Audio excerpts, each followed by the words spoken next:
what is SOC 2 compliance? So first off, how do I spell SOC 2 compliance?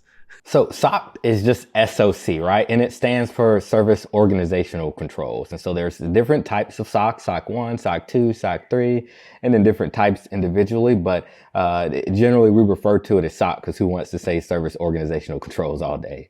Yeah, exactly. So now what is SOC 2?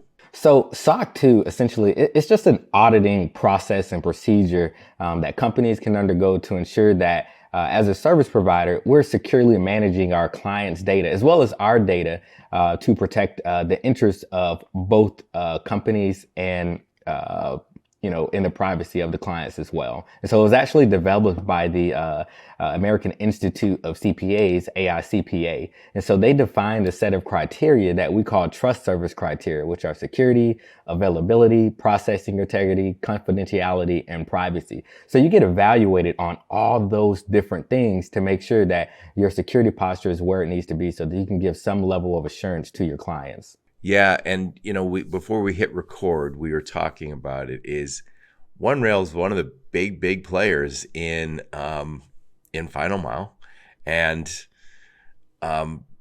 millions of people are using. When you look at all the drivers, I think you guys have like 10 million drivers. Yeah, it's a lot, and tons of organizations. And when we're all using an app, some are using it as an app, some are using it as a tablet, some are on a PC, but we're using those tools, the risk that somehow somebody hacks into that system and is on, again, I don't know the exact numbers, but I'm guessing it could easily get into the millions of phones and tablets in Fortune 500 companies and in small 1 and 2-man shipping companies. I mean, it could be catastrophic. It definitely could be.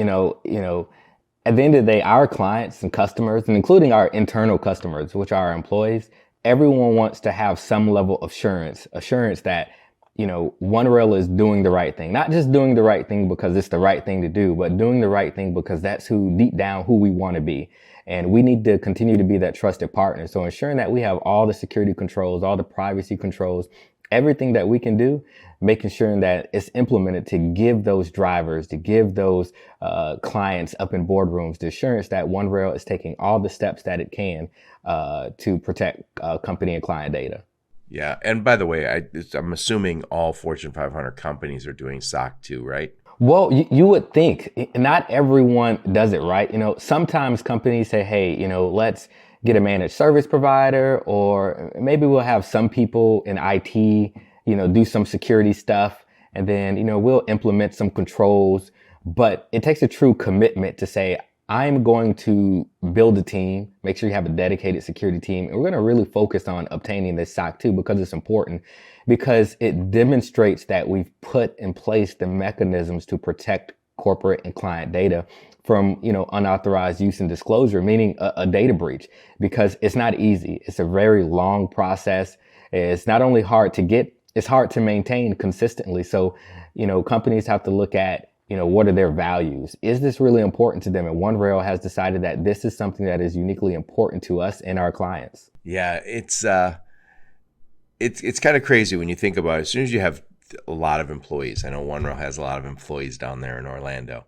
As soon as you have a lot of employees, that means you're going to have employee turnover, and your customers are going to have employee turnover, and your suppliers are going to have employee turnover, and some are going to be disgruntled. Somebody might have gotten fired. Somebody might have wanted something they didn't get and they quit.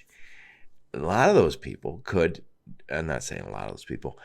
All it takes is one of those people to do something wrong, and all of a sudden security is breached if you don't do something like SOC 2 compliance. Am I right? You're absolutely right. And there are two things to remember here, and that's, as a security practitioner and a security leader, it's important to always remember we have to develop our defenses, layered defenses, in such a way that we assume our systems will be breached, because that makes us go the extra mile, right? And then we also have to look at it. Security isn't just a technology problem. It's a people, process, and technology, but a knowledge problem. Our people are our human firewall. They're at the first line, right? So if you think about this, what SOC 2 does, it has several provisions in it and several requirements that you have to follow, and controls. And a great example of a control is just like what you said. What happens if you have someone that's separated from the company, right? You have to make sure that they can't do anything malicious, or that the data that they once had access to, they no longer have access to that. Well, what SOC 2 does is have provisions in there to make sure, are you timely removing individuals from your systems once they're separated from the company? And are you going through checklists to make sure, hey, did we remove this person from this?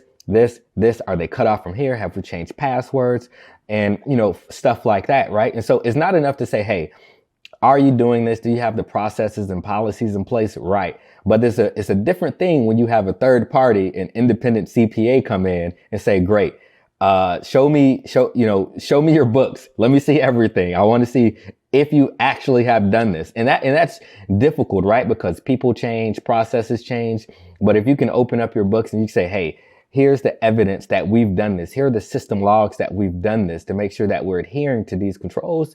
Then it provides a level of assurance that they can check that box and say, hey, not only did you say that you were doing this because you have the policy, you've demonstrated that you actually are doing this. And that's the difficult part about a SOC 2. It's about proving it, right? And so it's about not only proving it at a point in time, but can you consistently say, hey, for 6 months to a year, we followed this practice. And that's just for one control. Have we done this? That is very difficult to do, but it takes a commitment, and it takes a full leadership team to say, hey, we want to make sure we're not only committed to it, but we're dedicated to being a trusted partner.